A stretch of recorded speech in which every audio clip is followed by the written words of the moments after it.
عمرہ کے مقدس سفر کو سہولت بخش اور یادگار بنانے کے لیے ذیشان ٹور اینڈ ٹریولز بہتر سے بہتر انتظامات کرتا ہے۔ تو پھر ضرور تشریف لائیے Zeeshan tour and travels, Inayat complex, first floor, beside Moti Masjid, Tipu Sultan road, Raichur, یا پھر فون پر رابطہ کیجیے 9036503835 9538726665 پر بھی آپ رابطہ کر سکتے ہیں۔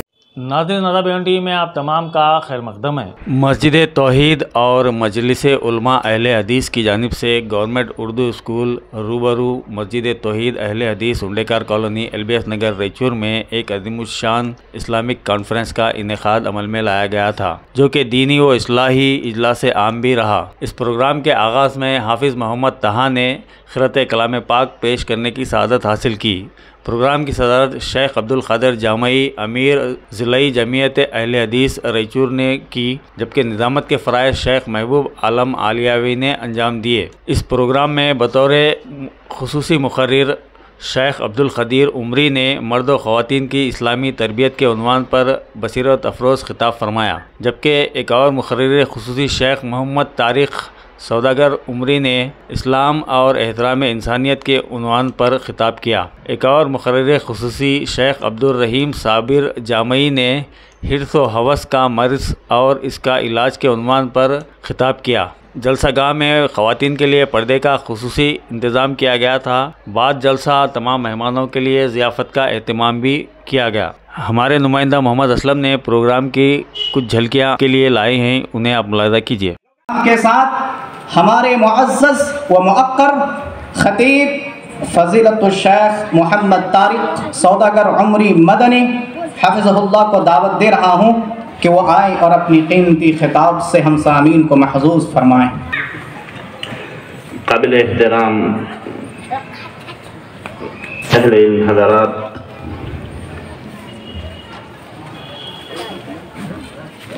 معزز حاضرین جلسہ اور محترم خواتین ملت، جس عنوان پر مجھے آپ کے سامنے کچھ کلمات کہنے ہیں وہ اسلام میں انسانیت کا احترام۔ معزز حاضرین، اللہ تعالیٰ نے انسان کو پیدا کیا، اس کی حفاظت اور اس کی کامیابی و کامرانی کے تمام راستے مہیا کیے۔ اسلام ایک آسمانی دین ہے، اللہ تعالیٰ کی طرف سے نازل کردہ دین ہے۔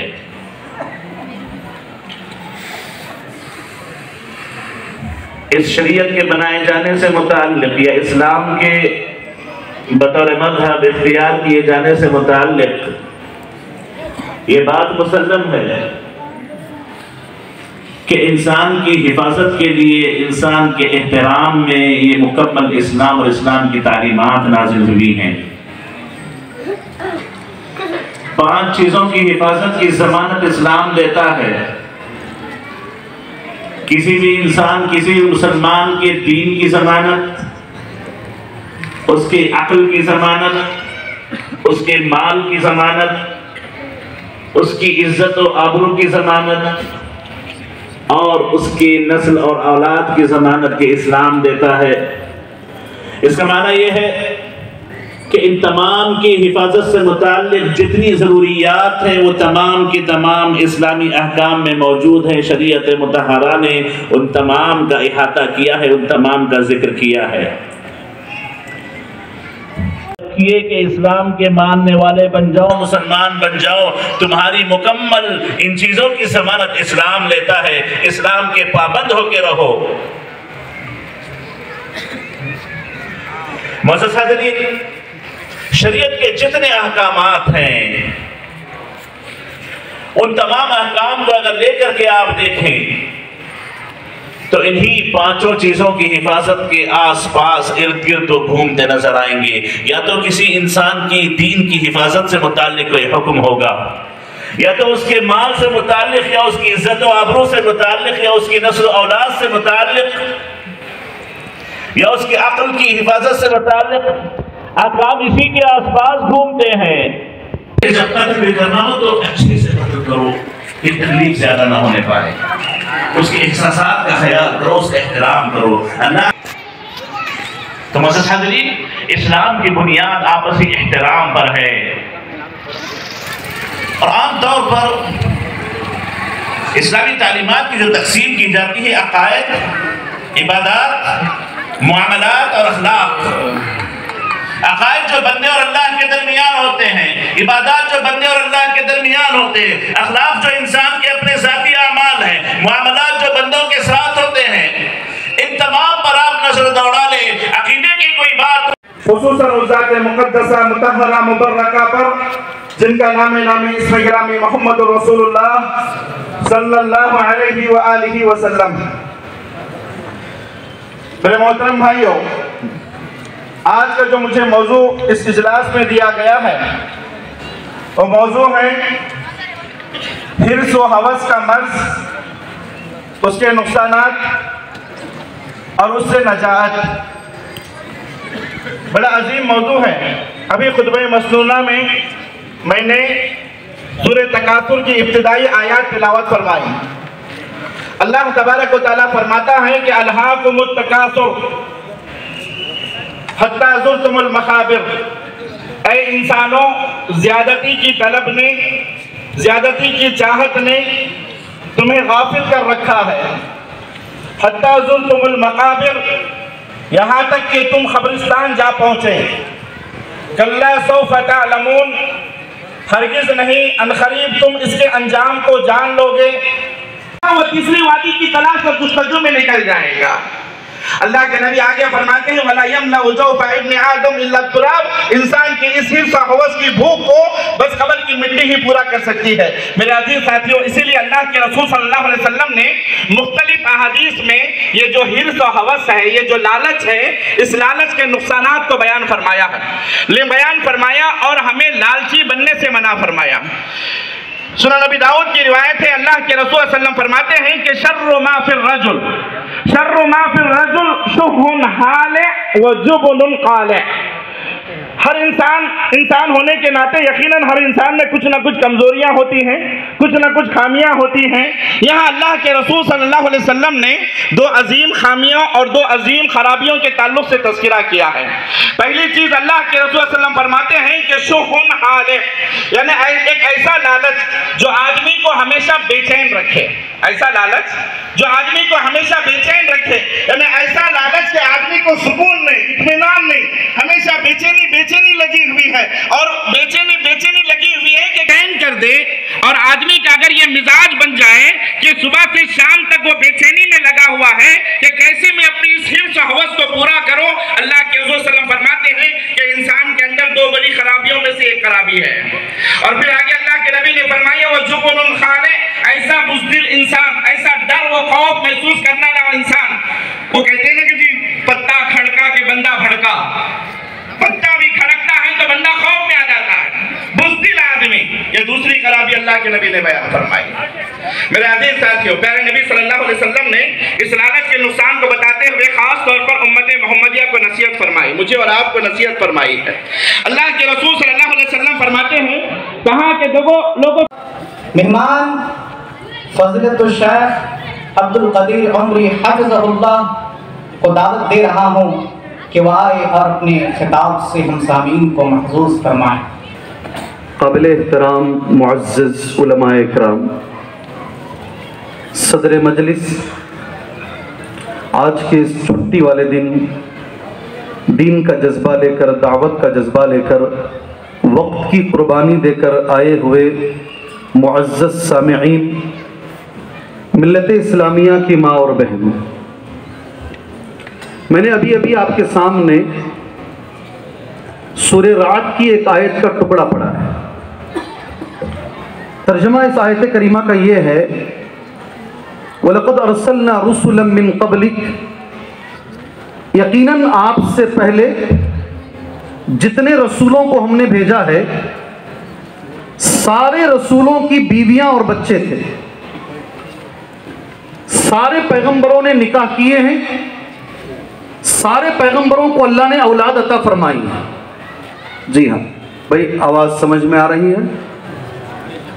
کہیں بیٹھے بیٹھے کسی دوسری دنیا میں تو نہیں چلے گئے؟ جی ذرا میرے ساتھ رہیے گا انشاءاللہ تعالی. آپس میں ایک دوسرے کے ساتھ بات کرتے ہوئے چلیں گے، بھلے 30 منٹ ہو، 40 منٹ ہو، 50 منٹ ہو، ساتھ میں بات کرتے ہوئے چلیں گے، ادھر ادھر نہیں جائیں گے انشاءاللہ تعالی. اس آیت کریمہ کے نازل ہونے کا جو سبب ہے، بہت بڑے عالم ہیں علامہ قرطبی رحمۃ اللہ علیہ، تفسیر کے بہت بڑے امام ہیں. ان کا ایک جملہ ہے عربی زبان میں، ان الیہود عابوا علی النبی صلی اللہ علیہ وسلم الازواج. یہودیوں نے نبی کریم صلی اللہ علیہ وسلم پر عیب لگایا، تانا لگایا شادیوں کا. کون سا تانا؟ کون سا تانا؟ شادیوں کا تانا. آج بھی لوگ لگا رہے ہیں. آج بھی ہمارے نبی پر صلی اللہ علیہ وسلم سوشل میڈیا میں اور دیگر پلیٹ فارمز پر شادی کا ہی تانا مارا جاتا ہے. اور آپ کے علم کے لیے بتا دوں، یہ نیا تانا نہیں ہے، نبی کے زمانے میں یہودیوں نے یہ تانا مارا. الفاظ ایسے ہیں علامہ قرطبی کے کہ ما نرى لهذا الرجل همة الا النساء والنکاح. یہ آدمی جو ہیں یہ صرف نکاح کرنے والے ہیں، یہ آدمی اور کوئی کام نہیں ہے ان کا. یہودی کہہ رہے ہیں اگر یہ واقعی نبی ہوتے تو نبوت کا جو کام ہے یہ عورتوں سے انہیں ہٹا دیتا. سبحان اللہ. بات سمجھ میں آئی؟ رچور کے میرے بھائیوں، بات سمجھ میں آئی؟ نہیں آئی تو ایک بار دوبارہ پڑھوں گا اسے میں. بات سمجھ میں آئی؟ ارے بھائی بولو، پیچھے والے بھی. اور ایک بار اور پڑھوں اسے میں جانتا ہوں اتنی آسانی سے سمجھ میں نہیں آئے گا. یہودیوں کا جو تانا ہے امام قرطبی نے اسے پیش کیا ہے، ما نرى لهذا الرجل همة الا النساء والنکاح. یہ آدمی جو محمد ہیں یہودی بول رہے ہیں صلی اللہ علیہ وسلم کے بارے میں، یہ جو آدمی ہے صرف ان کا کام شادیاں کرنا ہے. وَلَوْ كَانَ نَبِيًّا لَشَغَلَهُ أَمْرُ النُّبُوَّةِ. اگر حقیقت میں یہ نبی ہوتے تو نبوت کا کام اتنا زیادہ ہے کہ شادیاں اتنی نہیں کرتے. سبحان اللہ. ابھی سمجھ میں آیا؟ سبحان اللہ. جی جواب اللہ نے دیا قرآن میں. یہودیوں نے جب تانا مارا اللہ کے رسول صلی اللہ علیہ وسلم پر، جواب اللہ نے قرآن مجید میں دیا. وہی جواب سے میں نے میری تقریر کو شروع کیا ہے. وَلَقَدْ أَرْسَلْنَا رُسُلًا مِّن قَبْلِكَ وَجَعَلْنَا لَهُمْ أَزْوَاجًا وَذُرِّيَّةً. سبحان اللہ. نبی پر جب انگلی اٹھائی گئی اللہ نے جواب دیا اس کا. اور امام قرطبی رحمہ اللہ بڑا اچھا ایک جملہ ہے ان کا، هذه الآية تدل على الترغيب في النكاح وهذه سنة المرسلين. قرآن کی جو آیت میں نے پڑھی ہے سورہ رعد کی، نکاح کرنے کی ترغیب اور سارے نبیوں کی سنت بتاتی ہے. سبحان اللہ. نبیوں کی سنت ہے مرد اور عورت کا نکاح. سبحان اللہ. یہی میرا عنوان ہے، مرد اور عورت کی اسلامی تربیت. اگر کوئی شخص نکاح کر رہا ہے، میں تو ہمیشہ مجلس میں ہی کہتا ہوں، کوئی شخص نکاح اٹینڈ کر رہا ہے، کیا کر رہا ہے؟ اٹینڈ. ہمارا مسئلہ کیسا ہوتا معلوم؟ میری بیٹی کی شادی میں آپ آئے تھے، آپ کی بیٹی کی شادی میں میں آؤں گا. ہمارا ایسے ہی کیوں ریسپیکٹ ٹیک ریسپیکٹ والا مسئلہ ہے. اگر کوئی شخص نکاح اٹینڈ کر رہا ہے، وہ 1 لاکھ سے زیادہ نبیوں کی سنت اس مجلس میں پا رہا. آئی بات سمجھ میں؟